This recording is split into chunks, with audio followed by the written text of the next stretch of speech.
Hi, it's Crystal Woodbridge, relationship coach here, and for those of you who don't know me, I'm a relationship coach and I'm inspired by nature. And I believe that we can learn lots of lessons from nature about how we can create the same sort of harmony and balance in our relationships. And this is just a short video because it keeps raining at the moment and I've just come outside to get a bit of fresh air. If you're on the line, just say hello, say who you are, ask me any questions you have about relationships. I'd be really happy to talk to you about that. Hi Amy, really good to see you. Well, sort of see you. So I want to talk about something that I wrote a blog post about earlier today, and it's about conflict, it's about communication, one of my favourite subjects. And I happened to watch Newsnight the other night. Now Newsnight, if you're not from the UK, is a programme that's on late at night, and it's made up typically of politicians and key media figures, and they all get together and have a panel discussion about current political issues. Good to see you as well, Amy.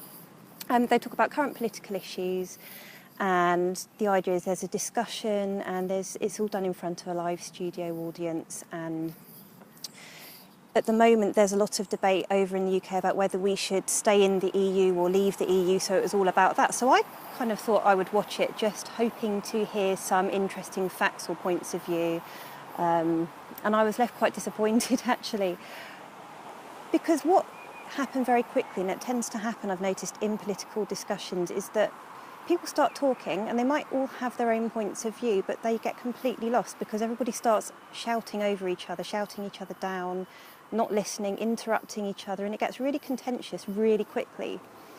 And I was watching this and feeling my own irritation levels rise and my own anger kind of rise. I was kind of picking up on the energy of it. And there were some people on that panel that I actually really respect, and I really wanted to hear what they had to say, but the way they came across, because they were interrupting everybody else and because they weren't willing to acknowledge that there were other points of view, their point got completely lost. Now, I felt like I was watching something really familiar, and I don't know whether this is familiar to you, but do you ever feel like in your relationship with your partner, when you get to that kind of level of conversation, that kind of level of arguing, that you kind of experience something similar? So you can't agree with each other, you're not really listening to each other's point of view. And what I noticed with those panellists is, rather than actually listening to each other's point of view, they're actually just waiting for that person to finish speaking, just so that they could say what they wanted to say. Or in lots of cases, they didn't wait for that person who's finished speaking. All they were interested in was what they had to say. And that happens a lot with couples in arguments, that you just kind of wait for your partner to finish speaking so you can just say what you think. And so you're not listening to each other at all. Your partner's doing exactly the same thing. And so the result, I was watching on this Newsnight programme, rather than actually coming up with any rational debate, all that happened was there was just division, there was confusion, frustration, and there was no real cohesion about what was important. And I think that can happen in a relationship. So you both end up feeling confused, angry, frustrated, and you kind of leave a situation where you've had that kind of discussion, or it's not really even a discussion, it's an argument, it's uncontrolled conflict, and you can leave it feeling like you don't really come away from it with a shared vision of what you want for your relationship. And we're all human, so we do experience, that's just that's human nature, that we do tend to do that. When we become emotionally aroused, we don't think clearly. And what the danger of that is that if you don't acknowledge your partner's feelings and their points of view, they don't acknowledge yours. And the big thing to remember is you might each have your own point of view, you might have your own feelings about it, and there's usually, even if you don't agree with your partner, there's often a grain of truth in what they're saying. And it's really important to acknowledge that grain of truth, to acknowledge the validity in what they're saying, even if you don't agree, and for them to acknowledge yours, so that rather than feeling like you have to spend or waste time trying to persuade the other person that your point of view is right and theirs is wrong, that you can both agree that there's a grain of truth in what you're both saying and how you each feel is valid. So I think that's really important, because, so we don't have a choice as human beings as to whether we get emotionally aroused or not, but we do have a choice as to how we behave and how we act and what we do with that emotional arousal.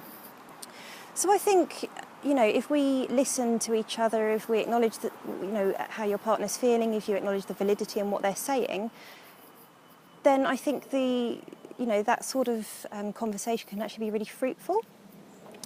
Nature is dependent on effective communication for survival. So if you think about how animals work in pairs often or in groups, or how nature communicates on a really microscopic level to make things work. So if we communicate effectively, we can actually use conflict to our advantage. So if any of this rings true for you, just say so. And if you feel like you need some expert help and guidance on how to communicate effectively and get your point of view across so that your partner can listen to you, then why not come along to my website? It's www.crystalwoodbridge.com, and what you can do is you can download a free communication guide which will give you all the key principles of effective communication and give you all that sort of guidance. You can sign up for my newsletter there as well, and just follow me on Facebook so that you can see my regular updates and posts with loads of advice and tips on how to communicate effectively with couples. I do have a Compassionate Conflict for Couples course about to be released, and that is a 4-week intensive home study e-course for couples to help couples learn exactly how to de-escalate conflict, how to recognise conflict before it happens, and how to deliver messages to each other in a healthy way that avoids having an argument altogether. So I really look forward to seeing more of you online. If you want me to do any live streams on any particular subjects, you want to ask me any questions, you can either post below this link or you can send me a personal message on Facebook if you don't want to put it on the link. I'd be really delighted to do a live stream about something that you want to hear about. So just remember, always maintain your relationship and you can watch it thrive. Take care for now. Bye. Happy Friday, by the way.